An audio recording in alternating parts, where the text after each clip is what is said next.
إن الحمد لله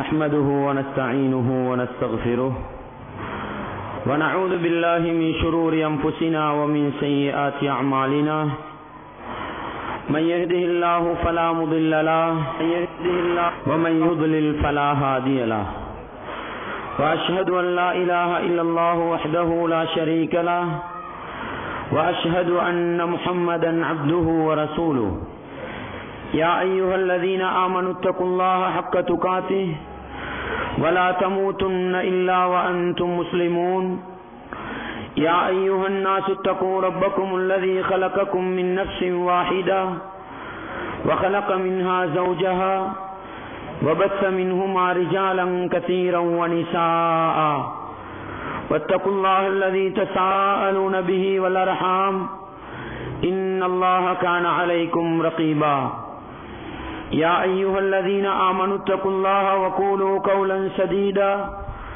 يصلح لكم أعمالكم ويغفر لكم ذنوبكم ومن يطع الله ورسوله فقد فاز فوزا عظيما أما بعد فإن أصدق الحديث كتاب الله وخير الهدي هدي محمد صلى الله عليه وسلم وشر الأمور محدثاتها وكل محدثة بدعة وكل بدعة ضلالة وكل ضلالة في النار. வார்த்தைகளில் சிறந்தது வல்லவன் ரஹ்மானின் வார்த்தை என்றும் நடைமுறைகளில் சிறந்தது நபிகளார் ஸல்லல்லாஹு அலைஹி வஸல்லம் அவர்களுடைய வாழ்க்கை வழிமுறை என்றும் அவர்களுடைய வாழ்க்கை வழிமுறைகளுக்கு பின்னால் மார்க்கத்தில் புதிதாக புகுத்தப்பட்டவைகள் கருமங்களிலே மிக மோசமானவைகள் பிதஅத்துகளும் வழிகேடுகள் எல்லா வழிகேடுகளும் மனிதனை நரகத்துக்கு இட்டுச் செல்லும் என்று சொன்னவனாக இச்சொற்பொழுவை ஆரம்பம் செய்கின்றேன். அன்பார்ந்த இஸ்லாமிய சகோதரர்களே, தாய்மார்களே, சகோதரிகளே, இஸ்லாமிய குடும்பத்தை ஆரம்பிக்கின்ற பொழுது, திருமண வாழ்க்கையில் ஈடுபடுகின்ற பொழுது, அந்த குடும்ப வாழ்க்கையில் அந்த திருமண வாழ்க்கையில் சந்தோஷம் ஏற்பட வேண்டுமா, மன மகிழ்ச்சி ஏற்பட வேண்டுமா, நிம்மதியான ஒரு வாழ்க்கையை மனிதன் சந்திக்க வேண்டுமா, அதன் நபிகளாருடைய வரம்புக்குள் இஸ்லாம் காட்டுகின்ற அறிவுரைகளுக்கு அமைய அவன் குடும்ப வாழ்க்கையை நடத்துகிற பொழுது அந்த வாழ்க்கை சந்தோஷமானதாகவும் மகிழ்ச்சியானதாகவும் சமூகத்தில் காணப்படுகின்ற நிறைய பிரச்சனைகளுக்கு தீர்வாகவும் அமையும் என்பதை நாங்கள் ஒரு சில தினங்களாக பார்த்து வருகிறோம். அதே அடிப்படையில் ஒரு இஸ்லாமிய குடும்பம் சந்தோஷமாக வாழ்வதற்கும் மன மகிழ்ச்சியாக வாழ்வதற்கும் உலகத்தில் நாங்கள் நடத்துகின்ற குடும்ப வாழ்க்கை மறுமை வெற்றிக்கும் காரணமாக இருக்க வேண்டும் என்ற அடிப்படையில் இந்த ஆசைகளை எல்லாம் உடைத்தெறியக்கூடிய, இந்த இன்பங்களை எல்லாம் உடைத்தெறியக்கூடிய, மறுமை பாக்கியத்தை இழக்க செய்யக்கூடிய ஒரு நடவடிக்கை தான் முஸ்லிம் சமூகத்தில் இருக்கின்ற வரதட்சணை என்ற கொடுமை, சீதனம் என்று சொல்லப்படுகிற கொடுமை. அன்பார்ந்தவர்களே, இஸ்லாமிய சகோதர சகோதரிகளே, சீதனத்தை பொறுத்தவரையில் முஸ்லிம் என்ன நிலைப்பாட்டில் இருக்கிறது? பிரச்சனையை பொறுத்தவரையில் திருமண பேச்சுவார்த்தை நடக்கிற பொழுதோ வீட்டாரை கசக்கி சுரண்டி அவர்களுடைய சொத்துக்களை எல்லாம் பகல் கொள்ளை அடிக்கின்ற இந்த வரதட்சணையை பற்றி முஸ்லிம் சமூகம் என்ன நினைக்கிறது என்று சொன்னால், இவ்வளவு காலமும் நாம் செய்து கொண்டு வந்து விட்டோம், எங்களுடைய ஊர் வளமையில் இருக்கிறது, எங்களுடைய சமூக கலாச்சாரத்தில் இருக்கிறது, இதை நாங்கள் எப்படி விட்டுவிட முடியும் என்பதுதான் இன்னும் அந்த சீரழிவுக்கு காரணமாக இருக்கிறது. அன்பார்ந்தவர்களே, இஸ்லாமிய சகோதர சகோதரிகளே, எங்களுடைய இந்த திருமண தலைப்பில் முதல் பகுதியை நாங்கள் சொல்கிற பொழுது திருமண வாழ்க்கை என்பது ஏன் நாங்கள் ஆரம்பிக்கின்றோம், ஒரு முஸ்லிம் ஏன் திருமணம் முடிக்க வேண்டும் என்ற ஒரு கேள்வியை கேட்டு நாங்கள் ஒரு பதில் கண்டோம். அந்த கேள்வி என்ன? நாங்கள் ஏன் திருமணம் முடிக்க வேண்டும் என்றால் நபிகளார் முடித்தார்கள், எனவே முடிக்கிறோம். ஒரு சுன்னா என்பதற்காகத்தான் ஒரு முஸ்லிம் திருமணம் முடிக்கிறான். எனவே அந்த திருமண நடவடிக்கைகள், திருமணத்தின் செயற்பாடுகள் நபிகளார் செய்தது போன்று இருக்க வேண்டிய கடமையும் இஸ்லாமிய திருமணத்தில் இருக்கிறது என்பதை விளங்கிக் கொள்ள வேண்டும். எனவே எங்களுடைய ஊர்வலமை ஒரு பக்கம், எங்களுடைய கலாச்சாரம் ஒரு பக்கம், நாங்கள் இவ்வளவு காலமும் செய்து கொண்டு வந்தோமே என்பது ஒரு பக்கம். இஸ்லாமிய திருமணத்தில் இந்த சீதனத்திற்கும் வரதட்சணைக்கும் நபிகளாருடைய சுன்னாவுக்கும் சம்பந்தம் இருக்கிறதா? இதைத்தான் ஒரு முஸ்லிம் பார்க்க வேண்டும். ஏன் மறுமை வெற்றியை எதிர்பார்த்து வாழ்கிற ஒரு முஸ்லிம், மறுமையைத்தான் ஆசையாக வைத்து வாழ்கிற ஒரு முஸ்லிம் எப்படி தெரியுமா பார்க்க வேண்டும்? இந்த சீதனம் என்பதற்கு, வரதட்சணை என்பதற்கு குர்ஆனிலும் ஹதீஸிலும் ஆதாரம் இருக்கிறதா? அதை பார்த்துதான் ஒரு முஸ்லிம் செய்ய வேண்டும். எனவே அடிப்படை என்ன? எங்களுடைய சமூகத்தில் இருக்கிற வரதட்சணை, சீதன கொடுமை நபிகளாருடைய சுன்னாவுக்கு உட்பட்டதா என்று பார்த்தால், அன்பார்ந்தவர்களே, இஸ்லாமிய சகோதர சகோதரிகளே, இந்த அல்லாஹ் யாருக்கு சொல்கிற கட்டளை இது? ஆண்களை பார்த்து சொல்கிறான், திருமணம் முடிக்கிற பொழுதோ நீங்கள் தான் பெண்களுக்கு கொடுக்க வேண்டும், நீங்கள் தான் மாறு கொடுத்து திருமணம் முடிக்க வேண்டும். அன்பார்ந்தவர்களே, இஸ்லாமிய சகோதர சகோதரிகளே, சூரத்து நிசாவுடைய 4வது வசனம் அந்த அடிப்படையை சொல்கிறது. புகாரியிலே 5273வது செய்தியை பார்க்க முடிகிறது. நபிகளார் ஸல்லல்லாஹு அலைஹி வஸல்லம் அவர்கள் புகாரியிலே பார்க்க முடிகிறது. நபிகளார் ஸல்லல்லாஹு அலைஹி வஸல்லம் அவர்கள் தன்னுடைய எல்லா மனைவிமார்களுக்கும் மாறு கொடுத்துத்தான் திருமணம் முடித்திருக்கிறார்கள். மனைவி நபிகளார் திருமணம் முடித்தார்கள் அல்லவா? ஒன்றுக்கு பல திருமணம் முடித்தார்கள் தானே? பல மனைவிமார்களை திருமணம் முடிக்கிற பொழுதும் நபிகளார் என்ன செய்வார்களாம்? தன்னுடைய கையால மாறு கொடுத்து திருமணம் முடிப்பார்களாம். ஆயிஷா ரலியல்லாஹு அன்ஹா அவர்களிடத்தில் கேட்கப்படுகிறது, நபிகளார் ஸல்லல்லாஹு அலைஹி வஸல்லம் அவர்கள் எப்படி மாறு கொடுத்தார்கள், குறைந்தபட்ச மகர் எப்படி இருந்தது என்று கேட்டபொழுது ஆயிஷா அம்மையார் அவர்கள் சொன்னார்கள், நபிகளார் ஸல்லல்லாஹு அலைஹி வஸல்லம் அவர்கள் கொடுத்த மகருடைய குறைந்தபட்சம் எவ்வளவு தெரியுமா? சிந்தை அஷரத ஊக்கியத்தன் வனசன் என்று சொன்னார்கள். நபிகளார் ஸல்லல்லாஹு அலைஹி வஸல்லம் அவர்கள் குறைந்தபட்சமாக 12 ஊக்கியாக்களும் அரை ஊக்கியாவும் 12.5 ஊக்கியா கொடுத்து என்ன செய்தார்களாம்? திருமணம் முடித்தார்களாம். இந்த 12.5 ஊக்கியான்னு சொல்றது எவ்வளவோ அப்படி நாம தேடி பார்த்தோம் என்று சொன்னால், சவுதி ரியால் இருக்குத்தானே, அந்த தங்கத்துக்கு கணக்கு பார்த்து, திரகத்துக்கு தீனாருக்கு கணக்கு பார்த்து, இன்றைய சவுதி ரியாலுடைய பெறுமதியின் பிரகாரம் 1487 ரியால், டாலர் கணக்குப்படி 396.7 டாலர் வருகிறது. நபிகளார் குறைந்தபட்சம் மாறு கொடுத்து முடித்திருக்கிறார்கள்.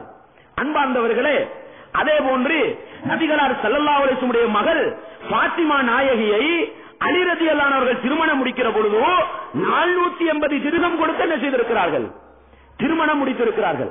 480 திர்ஹத்துக்கு நம்ம கணக்கு போட்டு பார்த்தா இந்த ரியால் கணக்கு சொன்னோம் அல்லவா, அதே கணக்குக்கு ஒத்த கணக்கு தான் வருகிறது.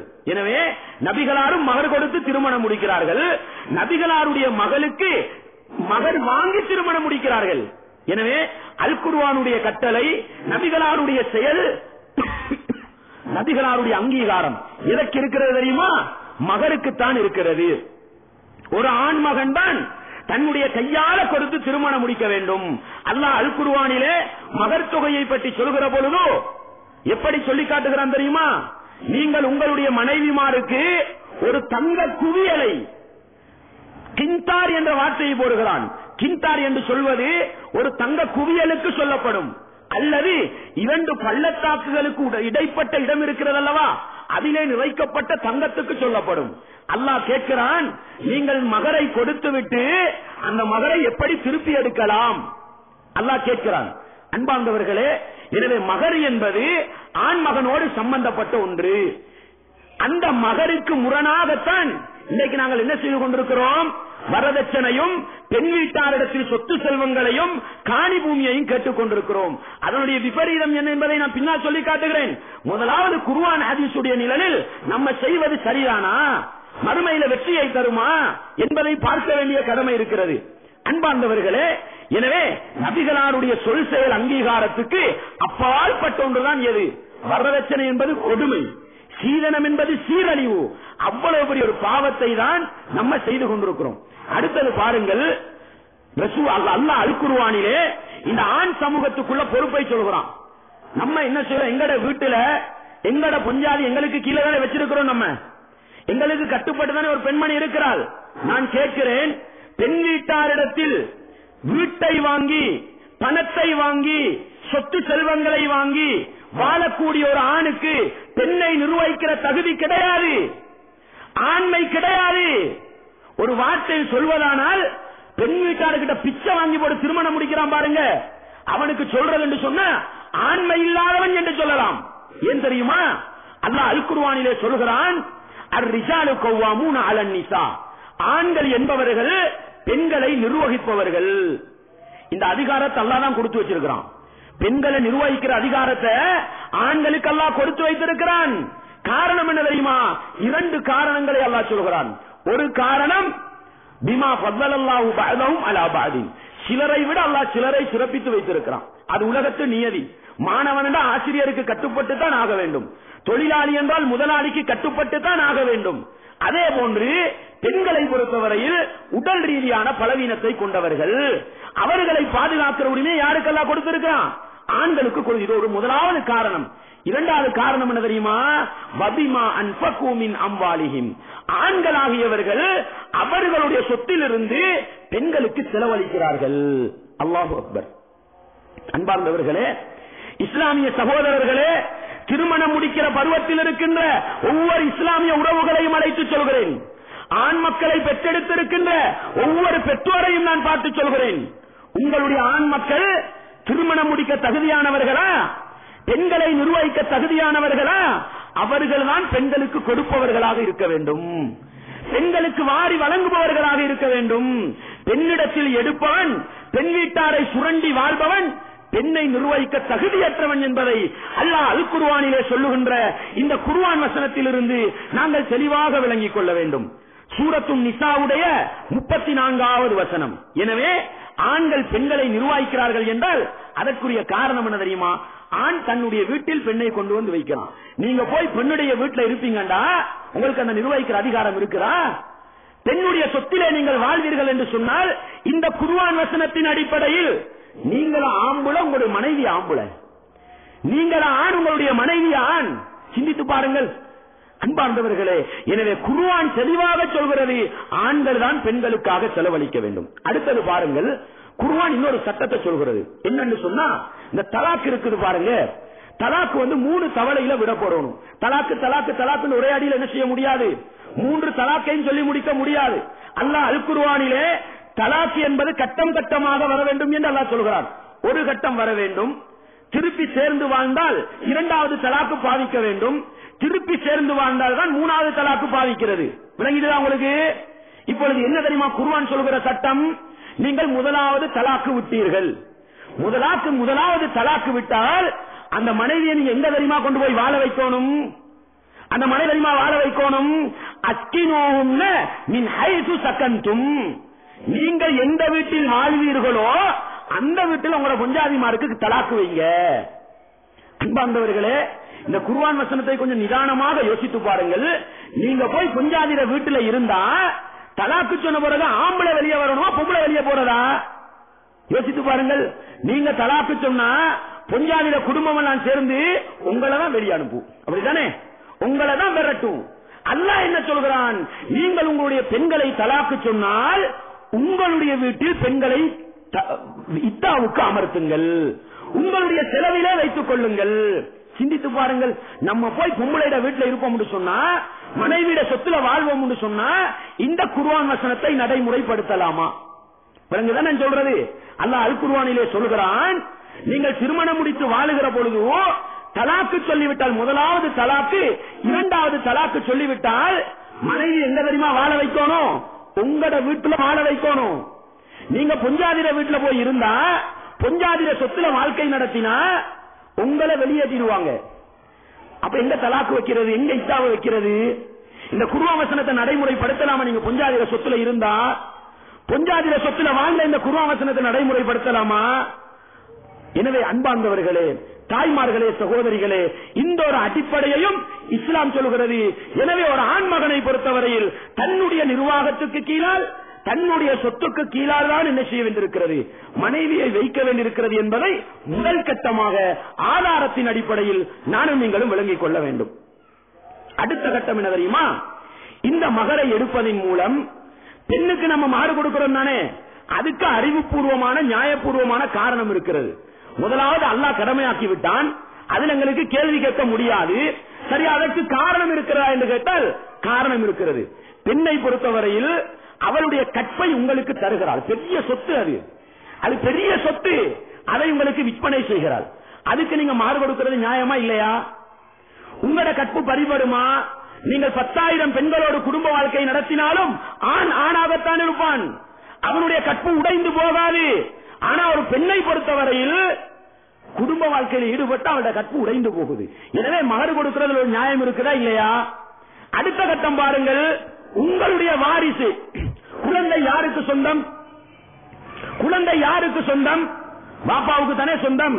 அதனால தானே பிள்ளைட பேருக்கு பின்னால வாப்பாட பேரை போடுறோம். இனிஷியல் போடும் பொழுது வாப்பாட பேரை தானே போடுறோம், நம்ம தாயிட பேரை போடுறது கிடையாது. பிள்ளை யாருக்கு சொந்தம்? பாப்பாவுக்கு தானே சொந்தம். அப்படி என்றால் உங்களுடைய வாரிசை, உங்களுடைய குழந்தையை அந்த பெண் அல்லவா சுமக்கிறாள், அவள் அல்லவா கஷ்டப்பட்டு பெற்று உங்களுக்கு தருகிறாள். அவளுக்கு கொடுக்கிறது நியாயமா இல்லையா? அவளுக்கு கொடுக்கிறது நியாயம் தானே, அவளுக்கு கொடுக்கத்தானே வேண்டும். அடுத்த கட்டம் பாருங்கள், குடும்ப வாழ்க்கையில் ஈடுபடுகிற பொழுது ஒரு பெண்மணி மரணித்து விடுகிறாள். ஆணுக்கு ஏதாவது பாதிப்பு இருக்குதா? அவனுக்கு நல்ல முறையில் சம்பாதிக்கலாம், அவனுக்கு நல்ல வாழ்க்கை நடத்தலாம். ஆனால் ஒரு பெண்ணை பொறுத்தவரையில் நீங்கள் மரணித்து விட்டால் அவளுக்கு சம்பாதித்து கொடுக்கிறது யாரு? அவளுக்கு உழைச்சி போடுறது யாரு? அவளுடைய வாழ்க்கை அவள் இத்தாவுடைய காலத்திலேயாவது எப்படி அவள் ஓட்டுவாள்? சிந்தித்து பாருங்கள். உங்களுடைய மகர் தொகை தான் அவளுக்கு உதவி செய்ய போகிறது. அன்பார்ந்தவர்களே, நீங்க யோசிக்கலாம், உங்களோட நாட்டிலையும் இலங்கையிலும் கொடுக்கிற மகர் என்ன தெரியுமா? நம்ம நாட்டில் 101 ரூபாய் கொடுப்பாங்க, 501 ரூபாய் கொடுப்பாங்க, 1001 ரூபாய் கொடுப்பாங்க, 10,001 ரூபாய் கொடுப்பாங்க. இந்த 1 ரூபாய் என்ன முசீபத்துக்கு அல்லாஹ் ஆகலாம். ஏண்டா இந்த 1 ரூபாய் சேர்த்துக்கிட்டீங்க? நபிகளார் கொடுத்தார்களா? அப்படி நபிகளார் 12.5 ஊக்கியா கொடுத்ததாக வருகிறது. தந்த மனைவி பிள்ளைக்கு 480 திருகம் எடுத்ததாக வருகிறது. இந்த 1 ரூபாய் எங்களை பிடிச்சிங்க அடுத்தவனை மடையனாக்குறதுக்கா, அடுத்தவனை மாடாக்குறதுக்கா? இது சமூகத்து தலைவர்கள் செய்த வேலை. பெண்களை கசக்கி புளிஞ்சி புளிஞ்சி சுரண்டி லட்சம் லட்சமா கோடி கோடியா எடுத்து விட்டு 101 ரூபாய் எடுக்கிறோம் பாருங்க. ஒவ்வொரு மனிதனும் யோசிமாரு, 100 ரூபாய் எடுக்காம ஏன் 101 ரூபாய் எடுத்தாரு, என்னமான பறக்கத்து இருக்குமாயும். அப்படியே ஏமாந்து போயிடுறாங்க சமூகம். 1000 ரூபாய் எடுக்க வேண்டியதானே, 1001 ரூபாய் என்ன எடுக்கிறாரு, அந்த 1 ரூபாய் என்னமான பறக்கத்து இருக்குமாறு. அப்படிதான் சமூகம் யோசிக்கிறது. இப்படி இந்த ஏமாற்று விற்பனர்கள் இருக்கிறாங்க பாருங்க. இது மாதிரி ஏமாற்றி ஏமாற்றியே சமூகத்தை பேசாம வாய மூடி மௌனியா வச்சிருக்கிறாங்க. அன்பார்ந்தவர்களே, நானும் நீங்களும் இந்த இந்தியாவிலும் இலங்கையிலும் போய் பார்த்தால் இப்படித்தான் என்ன செய்து கொடுக்கிறாங்க. 101 ரூபாய் 1001 ரூபாய் என்று எடுத்துக் கொண்டிருக்கிறார்கள். இந்த 1001 ரூபாவால நீங்க மரணித்த பிறகு அந்த பொம்பளைக்கு வாழ்க்கை நடத்தலாமா? யோசித்து பாருங்களேன். நீங்கள் மரணித்த பிறகு வாழ்க்கை நடத்தலாமா? இந்த மகருக்கு நபிகளார் கொடுத்த சர்டிபிகேட் என்ன தெரியுமா? ஒரு பெண்மணி தன்னுடைய கணவனை விவாகரத்து செய்ய விரும்புகிறார், பண்ண விரும்புகிறார். பெண்ணுக்கு அந்த உரிமை இருக்குதா இல்லையா? கணவனோடு வாழ விருப்பம் இல்லையா? இந்த கணவனை விட்டு நான் ஒதுங்கிக் கொள்கிறேன் காரியாட்ட போய் சொல்லலாம், தலைவர்கிட்ட போய் சொல்லலாம், பஞ்சாயத்துல போய் சொல்லலாம். அந்த நேரத்தில் அந்த தலைவர் என்ன தெரியுமா செய்யணும்? அந்த பஞ்சாயத்துக்காரவங்க என்ன தெரியுமா செய்யணும்? அந்த பெண்மணி வாங்கின மகரை திருப்பி கொடுக்கணும். புத்தியத்தானே தந்திருக்கிறான். உங்களுடைய மனைவி உங்களோட ஆசையை நிவர்த்தி செய்து கொண்டால் என்ற ஒரு காரணத்துக்காக 10 மாதங்கள் வாய்க்கு ருசியானதையெல்லாம் சாப்பிட முடியாது, நினைத்ததையெல்லாம் சாப்பிட முடியாது. படுக்கிற நேரமுங்க நம்ம எங்கட பொஞ்சாதியில பாக்கிறோம், நம்ம நிம்மதியா படுக்க முடியுதா? நான் கேட்கிறேன். உங்களுடைய சகோதரிகளை யோசியுங்கள், உங்களுடைய தாய்மார்களை யோசியுங்கள், உங்களுடைய மனைவிமாரை யோசிச்சா பெண் சமூகத்துக்கிட்ட பிச்சை வாங்குவோமா? நம்ம பெண் சமூகத்திட கையீட்டு கேட்போமா? நம்ம 10 மாதம் படுக்க முடியாது, 10 மாதம் பயணம் போக முடியாது, நினைத்த விளையாட்டுகளை விளையாட முடியாது. அதுக்கு பின்னால பிள்ளைய பெற்றெடுத்தா 2 வருடமுங்க. பால் கொடுக்கிறாளே ஒரு பெண்மணி, பால் கொடுக்கிறாளே, அந்த காலத்தில் அவள் உடம்ப பார்க்கலாம், அவள் படுற பாட்டை பார்க்கலாம். அன்பார்ந்தவர்களே, இஸ்லாமிய சகோதர சகோதரிகளே, இவ்வளவு பெருமதியான ஒரு வேலையை ஒரு 10 நிமிடம் 15 நிமிடம் சுகமாக இருந்ததற்கு அவள் அனுபவிக்கிறாள் என்று சொன்னால் கொஞ்சம் சிந்தித்து பாருங்கள். இந்த பெண்ணுகிட்ட போய் கை நீட்டி கேட்கலாமா? இந்த பெண்ணுகிட்ட போய் வீட்டை கட்டி தாண்டி கேட்கலாமா? நம்ம செய்யறது கொடுமை கிடையாதா? எனவே அன்பாண்டவர்களே, அல்லாஹ் சொல்கிறான், நியாயபூர்வமான காரணம் இல்லாமல் நீங்கள் அடுத்தவனுடைய சொத்தை அபகரிக்க கூடாது. இப்ப யோசித்து பாருங்கள், நீங்க மகர் கொடுக்கிறதுக்குன்னா காரணம் இருக்கிறது. அவள் உங்களுக்காக வாழுகிறாள், உங்களுக்காக கஷ்டப்படுகிறாள். நீங்க அவளுக்கிட்ட வாங்குறதுக்கு என்னங்க இருக்குது? அவளுக்கிட்ட வாங்குறதுக்கு என்ன காரணம் இருக்கிறது? எனவே காரண காரியம் இல்லாமல் ஒருவருடைய சொத்தை எடுத்தால் என்ன நடக்க போகிறது அதை நான் பின்னால சொல்லி காட்டுகிறேன். இப்பொழுது விளங்கிக் கொள்ளுங்கள், நாங்கள் பெண்களிடத்தில் சொத்துக்களை காணி பூமிகளை எடுப்பதற்கு எந்த நியாயபூர்வமான காரணமும் கிடையாது. அது சுத்தமான வெட்ட வெளிச்சமான அநியாயம் என்பதை நானும் நீங்களும் தெளிவாக விளங்கிக் கொள்ள வேண்டும். அடுத்த கட்டம் பாருங்கள், அல்லாஹ் அல் குர்ஆனிலே சொல்லி காட்டுகிறான், وَإِنْ خِفْتُمْ أَلَّا تُقْسِطُوا فِي الْيَتَامَى فَانكِحُوا مَا طَابَ لَكُم مِّنَ النِّسَاءِ. அல்லாஹ் என்ன சொல்கிறான்? அனாதைகளின் விடயத்தில் நீங்கள் அநியாயம் இழைப்பதை பயந்தால் அனாதைகளை திருமணம் முடிக்காமல் அனாதைகள் அல்லாத பொறுப்புதாரிகள் இருக்கக்கூடியவர்களை திருமணம் முடியுங்கள். இந்த குர்ஆன் வசனத்தை அல்லாஹ் இறக்குறான். சூரத்துன் நிசாவுடைய 3வது வசனம். இந்த வசனத்தை பற்றி ஆயிஷா ரலியல்லாஹு அன்ஹா அவர்களிடத்தில் உருவா என்ற தோழர் இந்த ஹதீஸை நன்றாக பதிவு செய்து கொள்ளுங்கள்.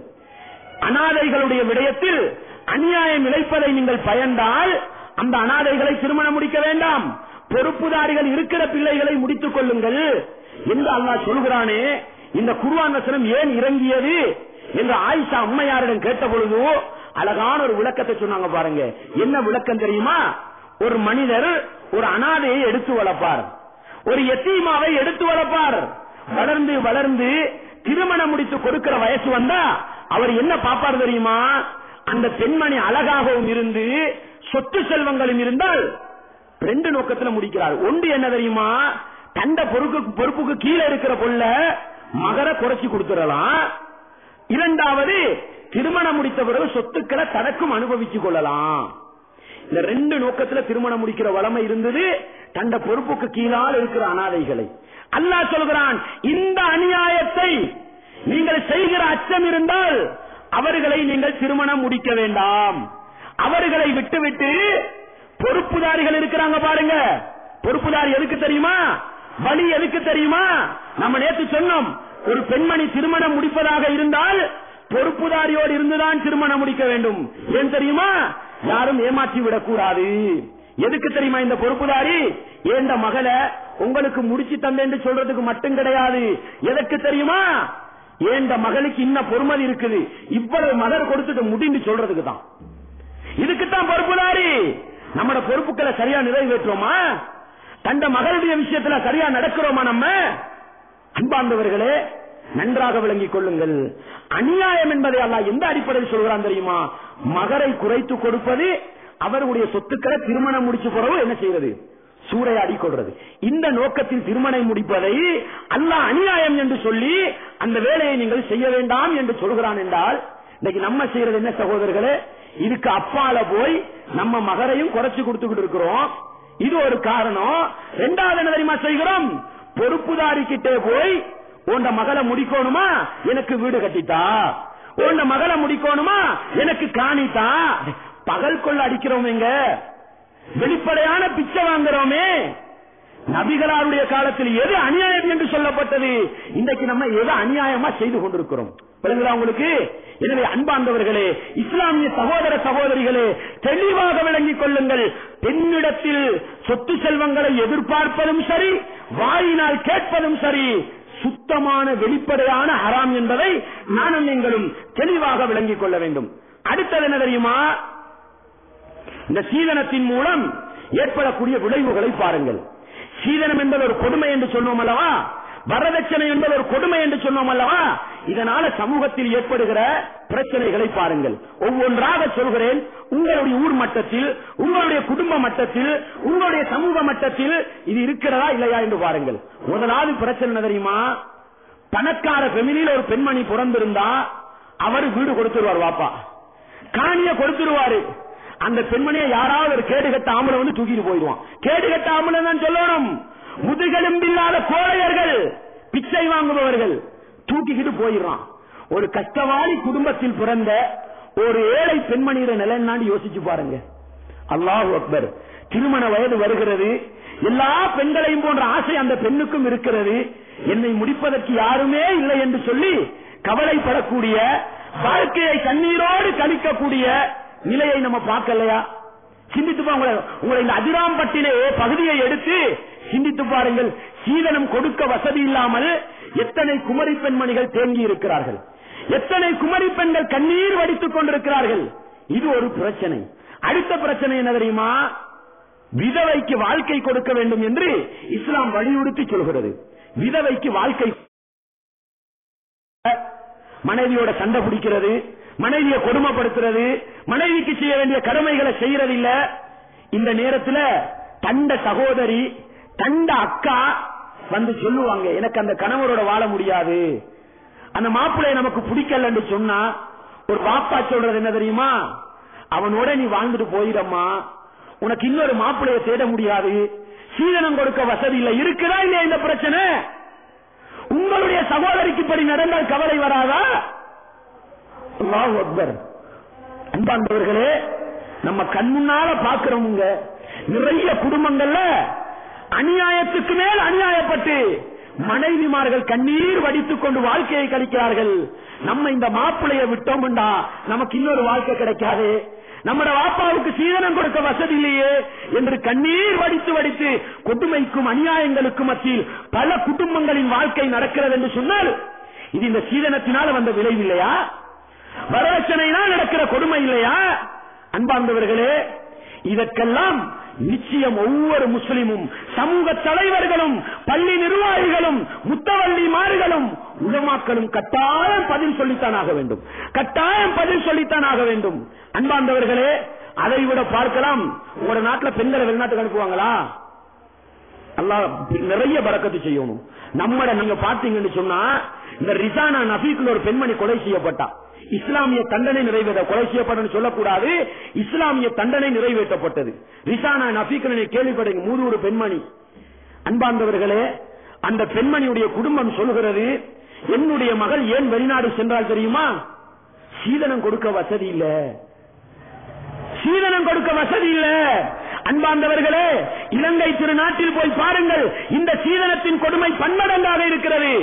குமரி பெண்மணிகள் எல்லாம் வெளிநாட்டுக்கு செல்கிறார்கள். எதற்கு தெரியுமா? தனக்கு ஒரு துணை தேடணும், தன்னை வாப்பாவால வசதி கிடையாது, சீதனத்தை தேடணும், காணி பூமியை தேட வேண்டும் என்று வெளிநாடுகளுக்கு சென்று பெண்மணிகளாக உழைக்கிறார்கள். இந்த நாட்டில் இது நடக்கும். என்ன தெரியுமா? வாப்பா நோயாளியா இருப்பாரு, வாப்பா வசதி இல்லாதவரா இருப்பாரு, நானாக்காரர் இல்லாத தம்பிக்காரர் படிக்கவும் மாட்டார், அவரோட வாழ்க்கையே முடிஞ்சு போயிடும். வெளிநாட்டில் போய் உழைத்து உழைத்து போடுவாரு, தந்த சகோதரிக்கு வீடு கட்டணும். நடக்குதா இல்லையா? தந்தைமார்கள், பெற்றோர்கள் கஷ்டப்பட்டு வியர்வை சிந்தி சிந்தி அந்த துபாய் பிரதேசத்திலும் சவுதி அரேபியாவிலும் அந்த கடுமையான சூட்டுக்கு கீழால், கடுமையான குளிருக்கு கீழால் படாத பாடுபட்டு உழைக்கிறார். எதற்கு தெரியுமா? தன்னுடைய மகளுக்கு நல்ல ஒரு கணவர் கிடைக்க வேண்டும். அல்லாஹு அக்பர். பல வருடங்கள் வியர்வை சிந்தி சம்பாதித்ததை ஒரு பாத்தியாவோடு சுரண்டிட்டு போறீங்களே அப்பா, இது அநியாயம் இல்லையா? இது அட்டகாசம் இல்லையா? இத பத்தி எல்லாம் மறுமை நாளையில கேட்க மாட்டானா?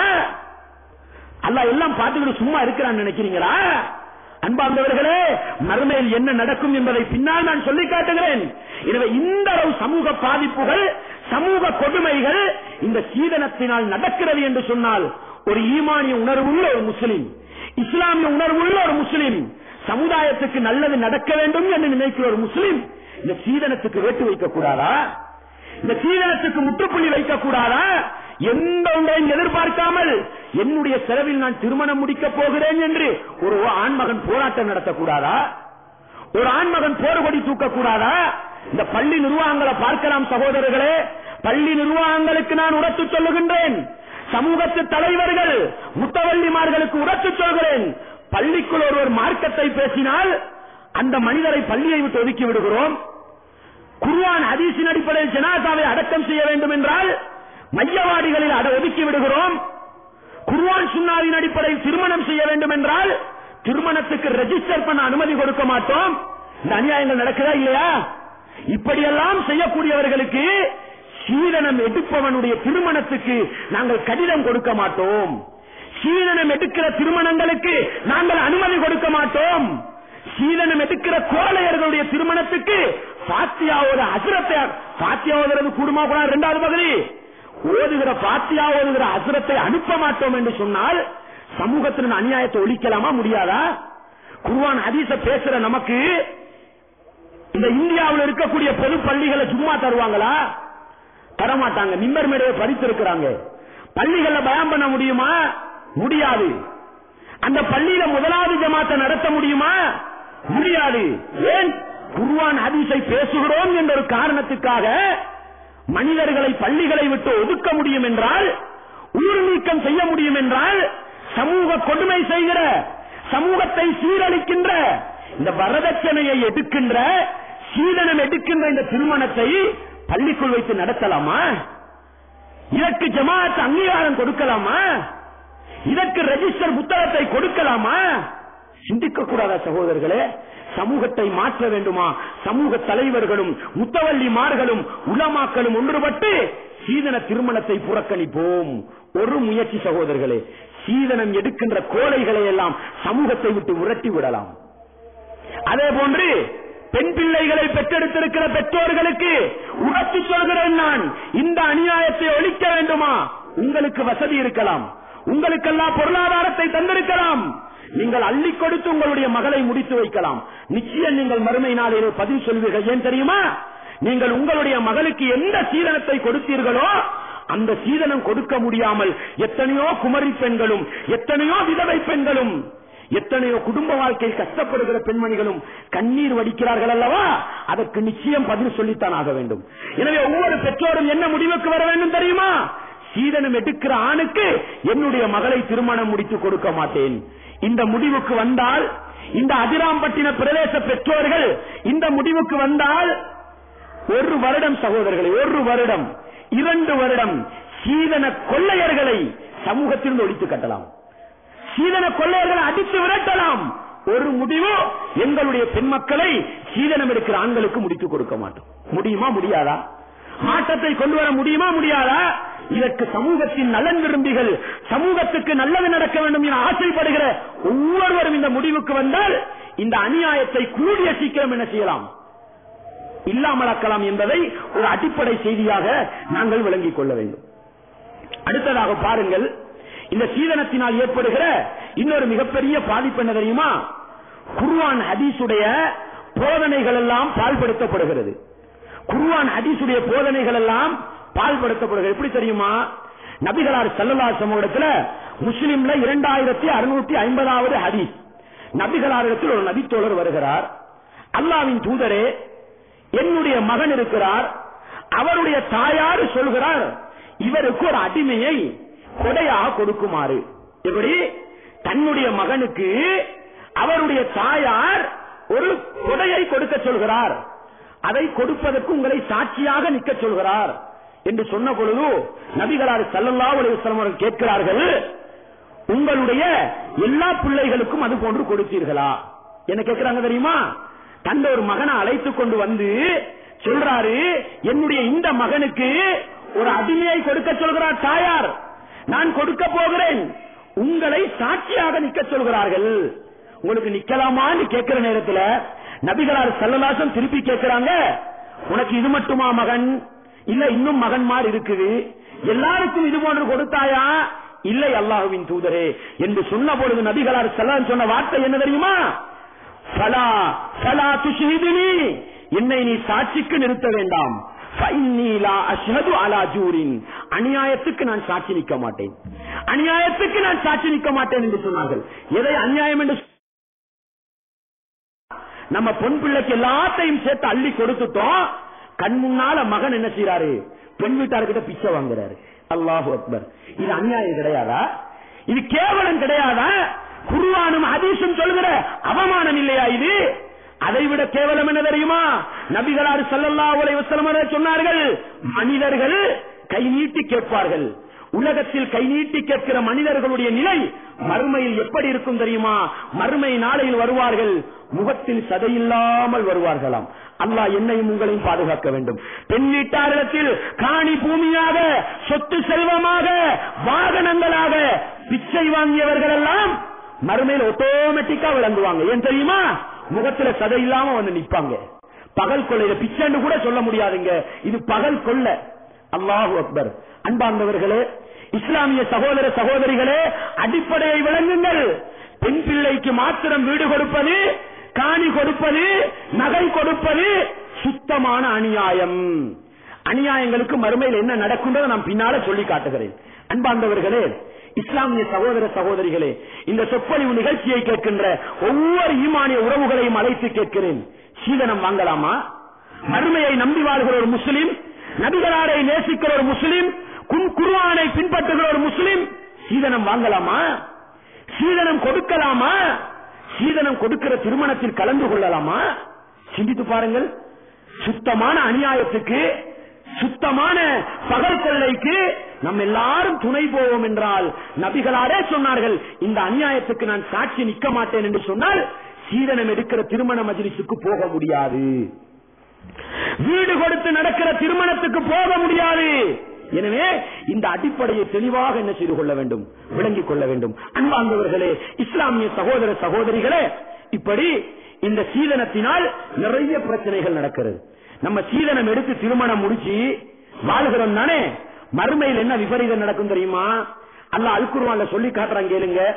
இன்னல்லதீன யகுலூன அம்வாலல் யதாமா துல்மன் இன்னமா யகுலூன ஃபீ புதூனிஹிம் நாரா. அநாதைகளுடைய சொத்துக்களை அநியாயமாக சாப்பிட்டவர்கள் இருக்கிறார்கள் தானே, நியாயபூர்வமான காரணம் இல்லாமல் உண்டவர்கள் இருக்கிறார்கள் தானே, அவர்கள் மறுமை நாளையில் நரக நெருப்பை சாப்பிடுவார்களாம். அல்லாஹ் பாதுகாக்க வேண்டும். மறுமை நாளையில் நரக நெருப்பை சாப்பிடுவார்களாம். அதே போன்று நபிகளார் ஸல்லல்லாஹு அலைஹி வஸல்லம் அவர்கள் எப்படி சொன்னார்கள் தெரியுமா? மணிக்கு தத்த ஷிப்ரம் மினல் அர்தி துல்மன்.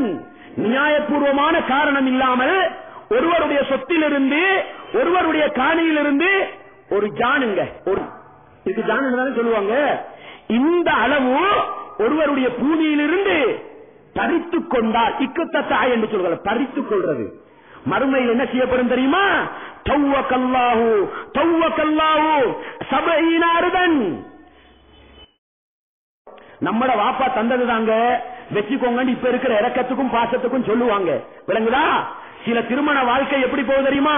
20 வருஷம் சந்தோஷமா வாழ்றாங்க, 21வது வருடம் பிரச்சனை ஆரம்பிக்கிறது. 21வது வருடம் பிரச்சனை ஆரம்பிக்கிறது. அந்த மனைவி என்ன தெரியுமா சொல்லுவா? மாப்பிள்ளைய பார்த்து, என் வாப்பட்ட வாங்கினதான் தாடா